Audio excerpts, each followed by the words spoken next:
ಇನ್ನು ರಾಜ್ಯ ನಾಯಕತ್ವ ಫೈನಲ್ ಆಗೋದು ಸಂಕ್ರಾಂತಿಗೆ ಅಲ್ಲ, ಸಂಕ್ರಾಂತಿ ಬಳಿಕ ಕರ್ನಾಟಕದ ನಾಯಕತ್ವದ ನಿರ್ಧಾರನ ಅನ್ನೋ ಒಂದು ಪ್ರಶ್ನೆ ಇದೆ. ಯಾಕೆ ಅಂತ ಅಂದರೆ ನಿಮಗೆಲ್ಲ ನೆನಪಿದ್ದಂಗೆ ಬಹಳಷ್ಟು ಜನ DCM DK ಶಿವಕುಮಾರ್ ಅವರ ಬಣದ ನಾಯಕರುಗಳು ಹೇಳ್ತಾ ಇದ್ರು, ನೋಡ್ತಾ ಇರಬೇಕಾದ್ರೆ ನಾಯಕತ್ವದ ವಿಚಾರಕ್ಕೆ ಸಂಬಂಧಪಟ್ಟಂತೆ ಸಂಕ್ರಾಂತಿಗೆ ಒಂದು ದೊಡ್ಡ ಕ್ರಾಂತಿನೇ ಆಗಿಬಿಡುತ್ತೆ ಅಂತ ಹೇಳ್ತಾ ಇದ್ದಾರೆ. ಸೊ ಈಗ ರಾಜ್ಯ ನಾಯಕತ್ವ ಫೈನಲ್ ಆಗೋದು ಸಂಕ್ರಾಂತಿಗೆ ಅಲ್ಲ ಅನ್ನೋದು ಗೊತ್ತಾಗ್ತಾ ಇದೆ.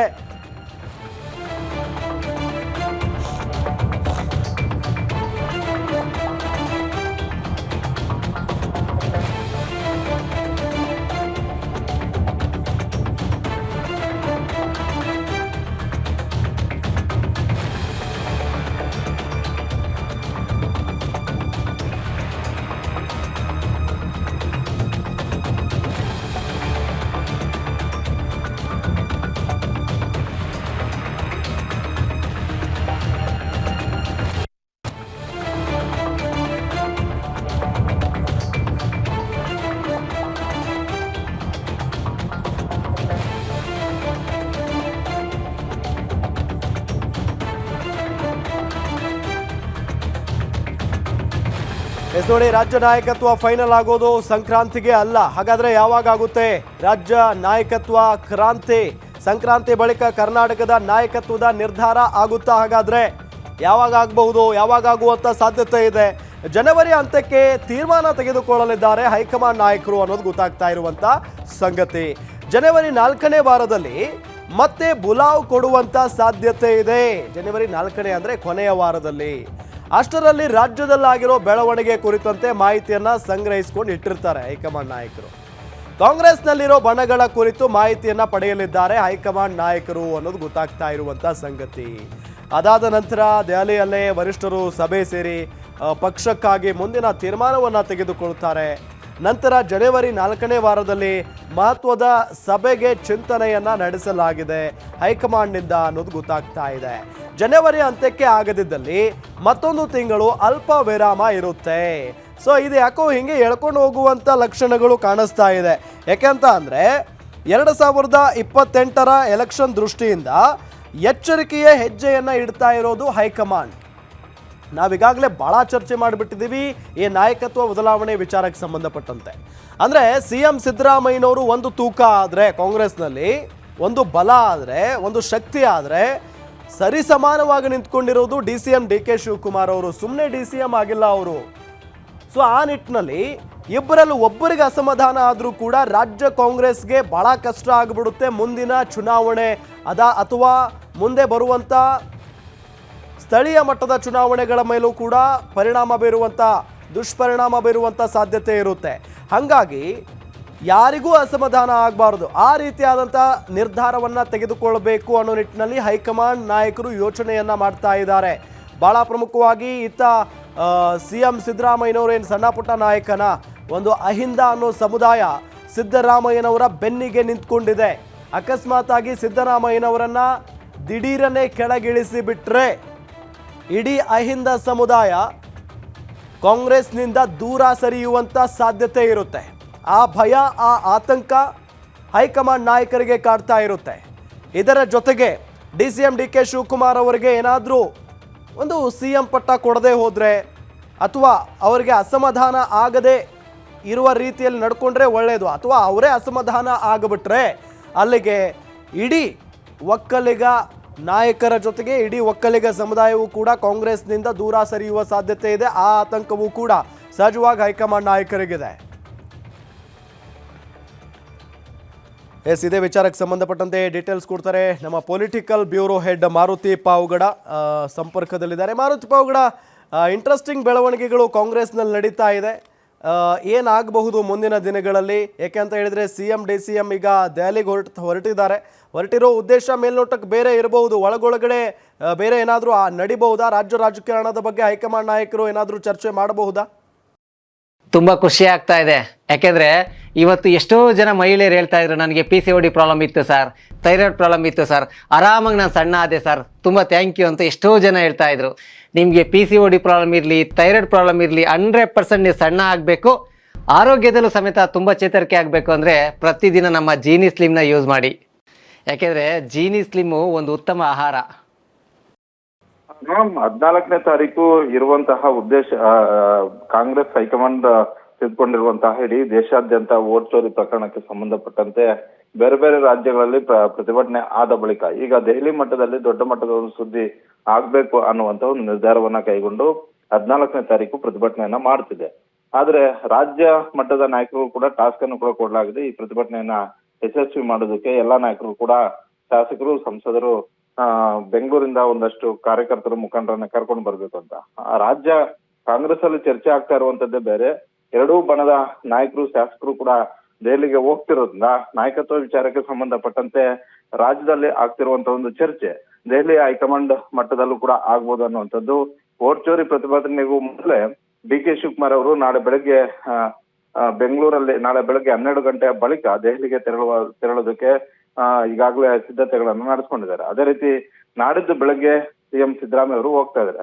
ವೋಟ್ ಚೋರಿ ಪ್ರತಿಭಟನೆಗೂ ಮೊದಲೇ ಕೆಲ ಶಾಸಕರು ಕೂಡ ಹೋಗ್ತಿರೋದ್ರಿಂದ ಕಾಂಗ್ರೆಸ್ ಹೈಕಮಾಂಡ್ ಮಟ್ಟದಲ್ಲಿರುವಂತಹ ಸುರ್ಜೇವಾಲಾ, ಮಲ್ಲಿಕಾರ್ಜುನ್ ಖರ್ಗೆ, ವೇಣುಗೋಪಾಲ್ ಅವರನ್ನ ಭೇಟಿ ಮಾಡಿ ರಾಜ್ಯದಲ್ಲಿ ಆಗ್ತಿರುವಂತಹ ಈ ಒಂದು ರಾಜಕೀಯ ಬೆಳವಣಿಗೆಗಳು ಹಾಗೂ ಡಿನ್ನರ್ ಮೀಟಿಂಗ್ಸ್ ಬಗ್ಗೆ ಗಮನಕ್ಕೆ ತರಬೇಕನ್ನುವಂಥದ್ದು ಹಾಗೂ ಅಧಿವೇಶನ ನಡೆಯುವಂತಹ ಒಂದು ಸಂದರ್ಭದಲ್ಲಿ ಬರ್ತಾ ಇರುವಂತಹ ಹೇಳಿಕೆಗಳು ಮತ್ತೆ ಪ್ರತಿ ಹೇಳಿಕೆಗಳು ಪಕ್ಷದ ಮೇಲೆ ಯಾವ ರೀತಿಯಾಗಿ ಎಫೆಕ್ಟ್ಗಳು ಆಗ್ತಿದಾವೆ. ಹೀಗಾಗಿ ಆದಷ್ಟು ಬೇಗ ನಾಯಕತ್ವ ವಿಚಾರಕ್ಕೆ ಸಂಬಂಧಪಟ್ಟಂತೆ ಒಂದು ಕ್ಲಾರಿಟಿಯನ್ನ ಕೊಡಿ ಅನ್ನುವಂತ ಒಂದು ಒತ್ತಾಯವನ್ನ ಮಾಡೋದಕ್ಕೆ ಮುಂದಾಗಿರುವಂತದ್ದು. ಹೀಗಾಗಿ ನಾಳೆ ಒಂದು ದಿನದ ಮೊದಲೇ ಡಿ.ಕೆ. ಶಿವಕುಮಾರ್ ಅವರು ಕೂಡ ದೆಹಲಿ ಪ್ರಯಾಣವನ್ನ ಮಾಡ್ತಿರೋದ್ರಿಂದ ಸಹಜವಾಗಿ ಡಿ.ಕೆ. ಶಿವಕುಮಾರ್ ಅವರಿಗೆ ನಿನ್ನೆ ಡಿನ್ನರ್ ಮೀಟಿಂಗ್ ಅಲ್ಲಿ ಒಂದಷ್ಟು ಒತ್ತಡಗಳು ಹಾಗೂ ಇತ್ತೀಚೆಗೆ ಸುವರ್ಣಸೌಧದಲ್ಲೇ ಒಂದಷ್ಟು ಶಾಸಕರು ಭೇಟಿ ಮಾಡಿ ಆದಷ್ಟು ಬೇಗ ಈ ಸಮಸ್ಯೆಯನ್ನ ಬಗೆಹರಿಸಿಕೊಂಡಿ ಅನ್ನುವಂತಹ ಒಂದು ಒತ್ತಾಯವನ್ನ ಮಾಡಿದ್ರು. ಇದನ್ನು ಕೂಡ ಕಾಂಗ್ರೆಸ್ ಹೈಕಮಾಂಡ್ ಗಮನಕ್ಕೆ ತಂದು ಒಂದು ವೇಳೆ ಅವಕಾಶಗಳು ಕೊಡದೇ ಇದ್ರೆ ಮುಂದೆ ಬರ್ತಾ ಇರುವಂತಹ ಸ್ಥಳೀಯ ಸಂಸ್ಥೆಗಳ ಚುನಾವಣೆ ಆಗಿರ್ಬೋದು, 2028ರ ವಿಧಾನಸಭಾ ಚುನಾವಣೆಗೆ ಯಾವ ರೀತಿಯಾಗಿ ಯಾವ್ಯಾವ ಭಾಗದಲ್ಲಿ ಎಫೆಕ್ಟ್ ಆಗ್ಬೋದು ಅನ್ನುವಂತಹ ಒಂದು ವಿಚಾರಗಳನ್ನ ಕಾಂಗ್ರೆಸ್ ಹೈಕಮಾಂಡ್ ಗಮನಕ್ಕೆ ತರುವಂತಹ ಒಂದು ಪ್ರಯತ್ನವನ್ನ ಮಾಡೋದ್ರಲ್ಲಿ ಯಾವುದೇ ಅನುಮಾನವೂ ಕೂಡ ಇಲ್ಲ. ಅದೇ ರೀತಿ ಸಿದ್ದರಾಮಯ್ಯ ಅವರು ಕೂಡ ದೆಹಲಿ ಪ್ರಯಾಣವನ್ನ ಮಾಡ್ತಾ ಇದ್ದಾರೆ.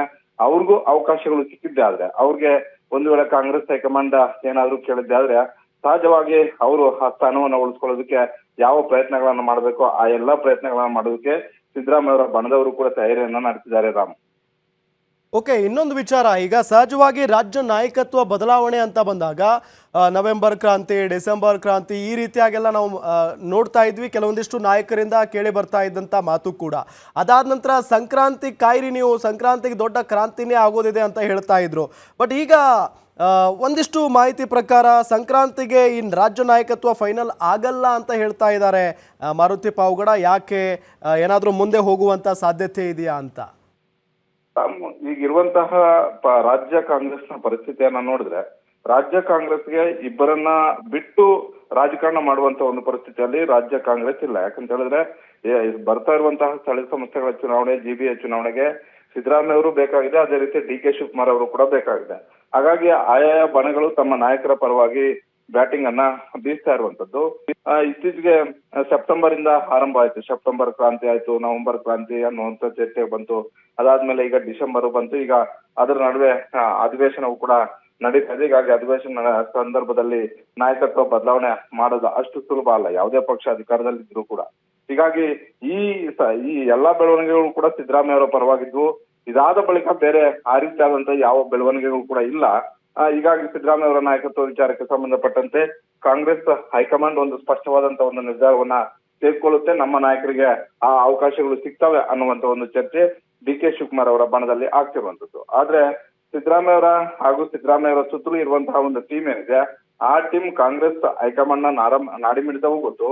ಜೊತೆಗೆ ಸಿದ್ದರಾಮಯ್ಯ ಅವರು ಇತ್ತೀಚೆಗೆ ಹಾಕಿರುವಂತಹ ರಾಜಕೀಯ ಪಟ್ಟುಗಳು ದೇವೇಗೌಡರ ಕಾಲದಿಂದಲೂ ಕೂಡ ಜನತಾ ಪರದಿಂದ ಇರುವಂತಹ ಕಾಲದಿಂದಲೂ ಕೂಡ ಯಾವ ಸಮಯದಲ್ಲಿ ಯಾವ ಕಾರ್ಡನ್ನ ಪ್ಲೇ ಮಾಡಿದ್ರೆ ಅದರ ಒಂದು ರಾಜಕೀಯ ಲಾಭ ನಮಗೆ ಸಿಗಬಹುದು ಅನ್ನುವಂತ ಒಂದು ಲೆಕ್ಕಾಚಾರ ಹಾಕೋದ್ರಲ್ಲಿ ಡಿ.ಕೆ. ಶಿವಕುಮಾರ್ ಅವರ ಟೀಮ್ ಗಿಂತಲೂ ಕೂಡ ಸಿದ್ದರಾಮಯ್ಯ ಅವರ ಟೀಮ್ ಅಲ್ಲಿ ಇರುವಂತವರು ಎಲ್ಲರೂ ಕೂಡ ಅನುಭವದವ್ರೆ. ಈಗಿರುವಂತಹ ರಾಜ್ಯ ಕಾಂಗ್ರೆಸ್ ರಾಜಕೀಯ ಪರಿಸ್ಥಿತಿಯನ್ನು ನಾವು ನೋಡಿದಾಗ ಇಡೀ ಯುವಕರ ಟೀಮ್ ಡಿ.ಕೆ. ಶಿವಕುಮಾರ್ ಅವರು ಮುಖ್ಯಮಂತ್ರಿ ಆಗ್ಬೇಕು ಅಂತ ಹೇಳ್ತಿದೆ. ಅದೇ ರೀತಿ ಇಡೀ ಹಿರಿಯರ ಟೀಮ್, ಬಹಳಷ್ಟು ಹಿರಿಯರು, ಅನುಭವಿಗಳು ಹಾಗೂ ಬಹಳಷ್ಟು ಇದು ನಮ್ಮ ಕೊನೆಯ ಚುನಾವಣೆ, ಇನ್ನೆರಡು ಚುನಾವಣೆಗಳು ನಮ್ಮ ಕೊನೆಯ ಚುನಾವಣೆ. ಸಿದ್ದರಾಮಯ್ಯ ಅವರಿಂದ ಬಹಳಷ್ಟು ವರ್ಷಗಳಿಂದ ರಾಜಕೀಯ ಮಾಡಿದಂತವರೆಲ್ಲರೂ ಕೂಡ ಸಿದ್ದರಾಮಯ್ಯ ಅವರು ಮುಂದುವರಿಬೇಕು ಅನ್ನುವಂತ ಒಂದು ರೀತಿಯಲ್ಲಿ ಎರಡು ತಂಡಗಳಾಗಿ ಆಗಿರುವಂತದ್ದು ನಿಜ. ಹೀಗಾಗಿ ಈ ಪರಿಸ್ಥಿತಿಯಲ್ಲಿ ಸಿದ್ದರಾಮಯ್ಯ ಅವರನ್ನು ಕೂಡ ಅಷ್ಟು ಸುಲಭವಾಗಿ ಕೆಳಗಿಳಿಸೋದಕ್ಕಾಗುದಿಲ್ಲ. ಅದೇ ರೀತಿ ಡಿ.ಕೆ. ಶಿವಕುಮಾರ್ ಅವರನ್ನು ಕೂಡ ಹೆಚ್ಚು ದಿನಗಳ ಕಾಲ ನಿಮ್ಗೆ ಅವಕಾಶಗಳು ಕೊಡದೇ ಇರುವಂತಹ ಪರಿಸ್ಥಿತಿಯಲ್ಲಿ ಕಾಂಗ್ರೆಸ್ ಹೈಕಮಾಂಡ್ ಇಲ್ಲ. ಹೀಗಾಗಿ ಇಬ್ಬರನ್ನ ಸಮಾಧಾನ ಮಾಡುವಂತಹ ಒಂದು ಸೂತ್ರವನ್ನ ಮಾಡ್ಬೇಕಾಗಿರುವಂತಹ ಒಂದು ಪರಿಸ್ಥಿತಿ ಈಗ ಕಾಂಗ್ರೆಸ್ ಹೈಕಮಾಂಡ್ಗೆ ಇರುವಂತದ್ದು.